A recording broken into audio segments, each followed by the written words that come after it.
Welcome to my channel.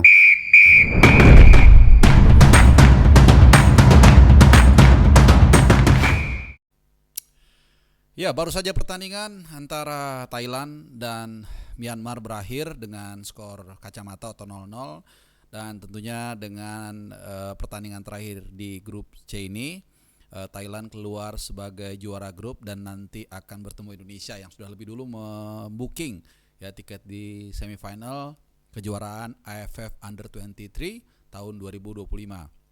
Ini adalah pertandingan yang sangat seru tentunya dan juga sangat dinanti-nanti. Dua tim yang boleh dikatakan punya nama dia di kawasan Asia Tenggara, walaupun memang kalau kita lihat dalam historinya Thailand jauh lebih unggul ya dalam hal trofi di kawasan Asia Tenggara, meskipun dalam 2 tahun terakhir sepak bola kita bangkit melalui para pemain diaspora ya.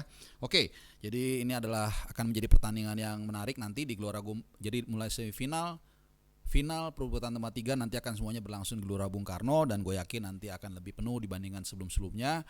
Dan kita akan nanti bermain hari Jumat ya, tanggal 25 Juli. Dan satu lagi di mana Vietnam juga tadi berhasil menang tipis 2-1 dari Kamboja dan sekaligus untuk memastikan sebagai juara grup, dan akan bertemu dengan Filipina ya, dan akan bermain juga tanggal 5 ya, dan kita unggul 1 hari karena kita kemarin sudah tampil, jadi ada keunggulan soal stamina. Kita berharap itu bisa dimaksimalkan oleh pasukan Gareth Vandenberg saat nanti kita bersua dengan Thailand ya. Kalau kita lihat sebenarnya Thailand ini juga, kalau kalian yang nonton ya, saat menghadapi Myanmar sebenarnya mainnya nggak bagus-bagus banget secara individu maupun secara kolektif ya. Bukan berarti kita underestimate, tapi ya bolehlah sedikit optimis. Dan seperti video gue sebelumnya, gue tetap konsisten mendukung tim nasional U23 selama memang masih on the track, walaupun banyak banget kekurangan, terutama di penyelesaian akhir maupun juga dalam kerangka membangun serangan yang kita tahu memang sangat terasa ya dengan kehilangan Arkan Fikri.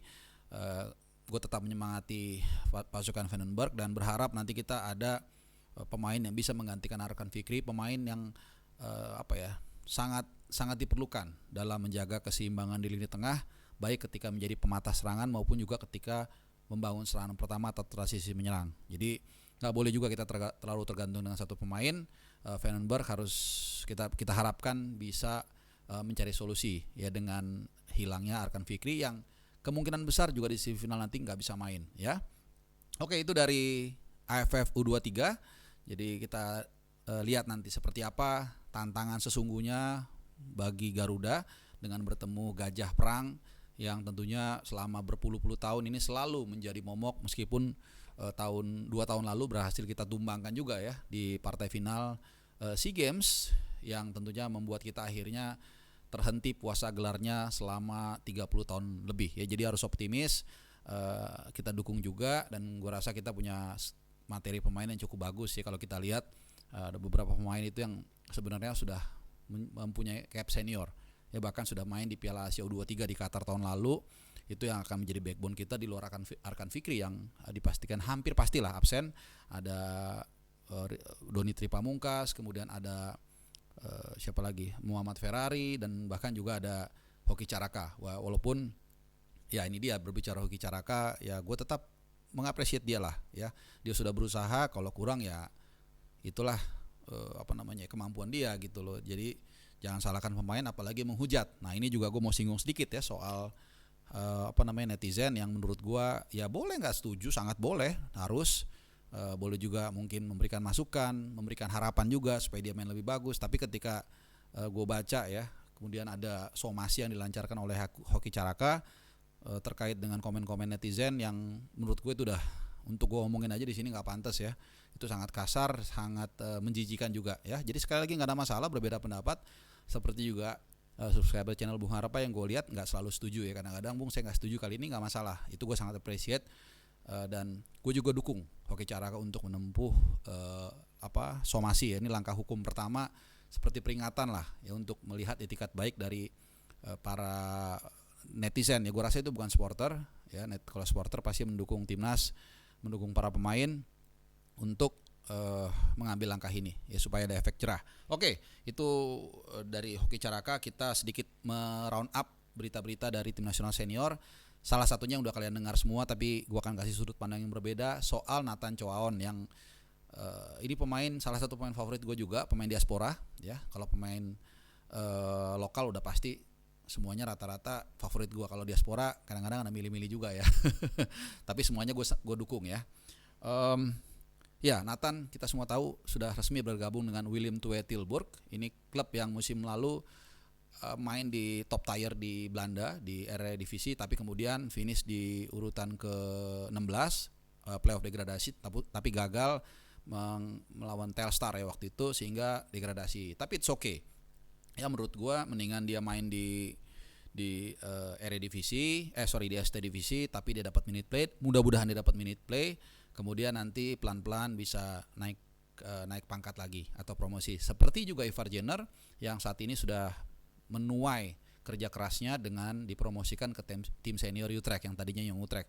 Dia sangat sabar dalam kurang lebih 2 tahun mendapatkan tempat cukup reguler lah, dan kita akan tunggu juga. Ya, jadi ada satu nih Ivar Jenner yang promosi ke Eredivisie, kemudian ada yang justru ya turun sebentar. Mudah-mudahan seperti panah, jadi mundur sedikit tapi kemudian nanti melesat lebih kencang lagi buat Nathan Choaon daripada dia di Swansea. Ya yang memang championship ini mungkin standarnya ya di atas bahkan Eredivisie mungkin ya, atau minimal setara, jadi tidak mendapat tempat musim lalu ya. Sampai kalian pasti yang ngikutin segmen Football Abroad bosen sampai hafal ya. Terakhir kali main musim lalu dia tuh cuman 1 atau 2 kali gitu ya. Terakhir main 28 Agustus 2024. Habis itu sampai akhir musim gagal menembus tim nasional senior di Swansea. Yaitu untuk Nathan. Ya sementara itu beberapa pemain juga cukup mengkhawatirkan, masih belum mendapatkan klub. Ya ini kaitannya dengan fitness ya. Jadi Tom Hai, kemudian Justin Hapner juga belum dapat klub. Joe Pelupesi juga, jangan lupa nih, Joe Pelupesi belum dapat klub. Kemudian juga Hilgers. Kalau Hilgers bukan nggak dapat klub, cuman katanya dari informasi yang gua rangkum, ini bukan A1 tapi A2. Jadi dia pengen keluar dari Twente ya, tapi belum deal. Cuman dari informasi terakhir dia masih udah ikut latihan ya, jadi nggak ada masalah. Termasuk juga Jahit Ses ini memang macam-macam nih beritanya. Yang pasti saat ini dia masih tergabung bersama Venezia, masih ikut latihan. Jadi itu yang terpenting. Kenapa? Karena harus menjaga fitnessnya dia nih. Karena sekarang bulan apa? Udah akhir Juli ya.